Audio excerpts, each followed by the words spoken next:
Okay, so that's as simple as you can get right there. In fact, in the early days, before the state IT people, information technology people, are able to actually put together the phone and computer part for you, that's the only way you're going to be able to tell me what you want to do, is by going down to your county clerk and filling out a paper ballot. What will happen at that point is that the county clerk will take your document, she'll go back to the Xerox machine, she'll make a Xerox on it, she'll stamp it with the state or the county seal, and she'll give you a copy of it, and your actual ballot will go in a stack of other ballots, and then those will be transferred to the governor's office, and we'll take an actual count of what it ended up being. I'll ask the Secretary of State's office to monitor the votes. No, we'll just run through and figure out, okay, Mrs. Jones, she voted yes. Mr. Jones, he voted no. Mrs. Smith, she voted her representative. And that's the way the early days will go. In the future days, though, once the information technology people get a hold of the actual process, you'll be able to phone in on your telephone. Got a telephone? You want to vote? Dial in, just like a voicemail system. One key piece that I'm forgetting to mention here is that you will need to fill out a gubernatorial voter ID number. You want to participate in a true democracy, you must stand to be counted. So that means you've got to go down and actually fill out a form that says, I want to be a gubernatorial voter, and this is my driver's license, and figure out whether you're a legal voter in the state of Idaho. If you're a legal voter, you're good enough for me. And once you do that, you'll be assigned a unique number.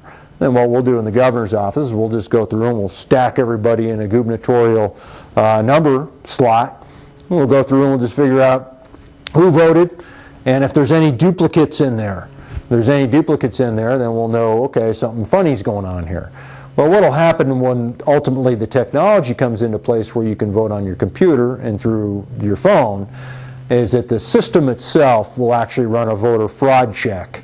And how it will do that is at a random sampling of all the voters who voted on, let's say, House Bill 555 that was vetoed by you, the people.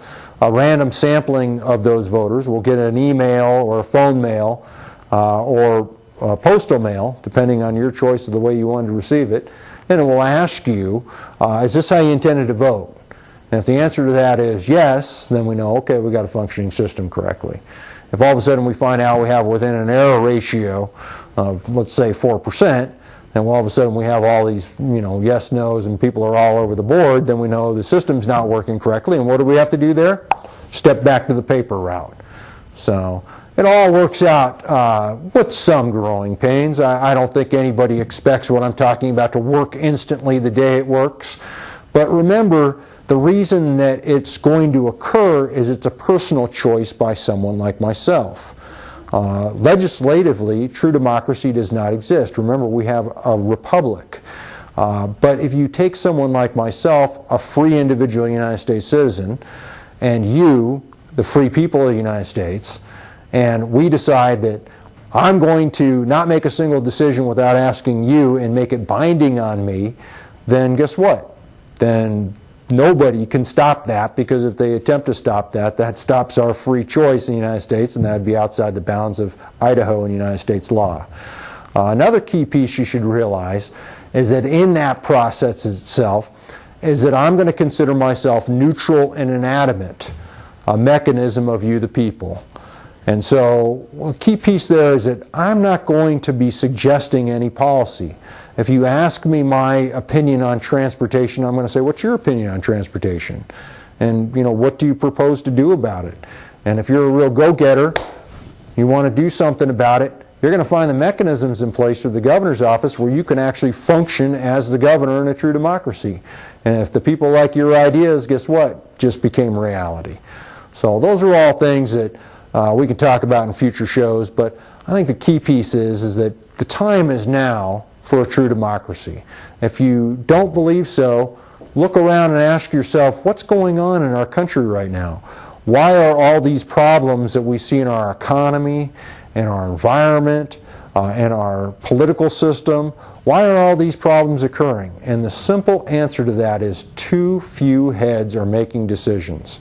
This is way too complex of a society of ours now. And we are set up in the United States to implement a true democracy because all men and women are created equal. We are guaranteed separate and equal station to which the laws of nature and of nature's God entitle.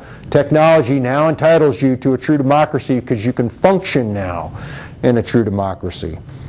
So you can see the website right down there, georgedashiell.org. If you try to send me an email, I won't respond. The reason I won't respond is because any interaction with me must be in a public forum. So if you'd like to come down to TV sometime and find out I'm giving a speech, giving a talk, and you can sit right here in the audience. If you want to join me on stage, you certainly can. You can fire any question at me. I believe that open truth is how we'll ultimately get where we want to go as a society. But georgedashiell.org, you can find out more about what I'm talking about in some descriptions. I remember someone said to me, you know, you're not the best writer in the world. And I think that none of us are really that great writers. Perhaps you can see the impacts of what I'm trying to talk about, though, and you can certainly understand what true democracy is. It's what the Declaration of Independence calls self-evident. It's self-evident to you. So some of the things I've talked about tonight, you said, yeah, you know, that's the way it's supposed to be. Well, just had a self-evident moment right there.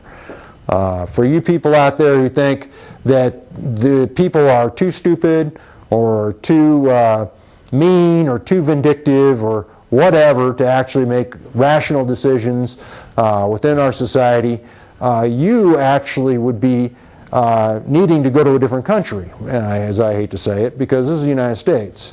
The United States is supposed to be a democracy.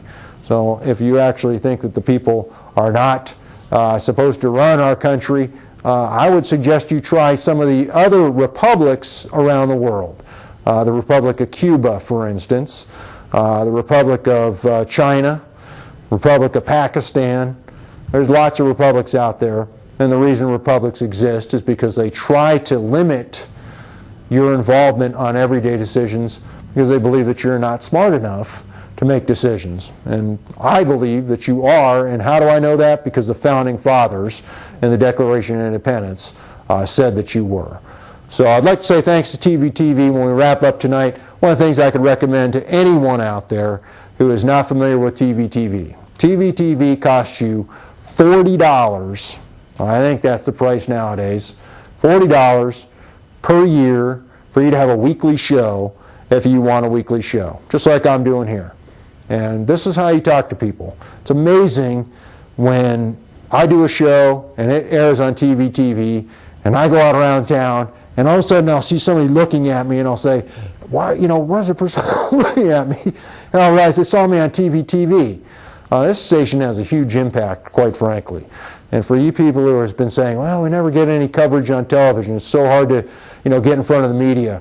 Well, make your own opportunities. Come down here to TV, pay your $40 for 1 year for a weekly show, and utilize everything you can. So that'll do it for tonight's show. True Democracy, georgedashiell.org. My name is George Dashiell. I'm running for Idaho Governor, and I like your vote. Thank you for joining us tonight.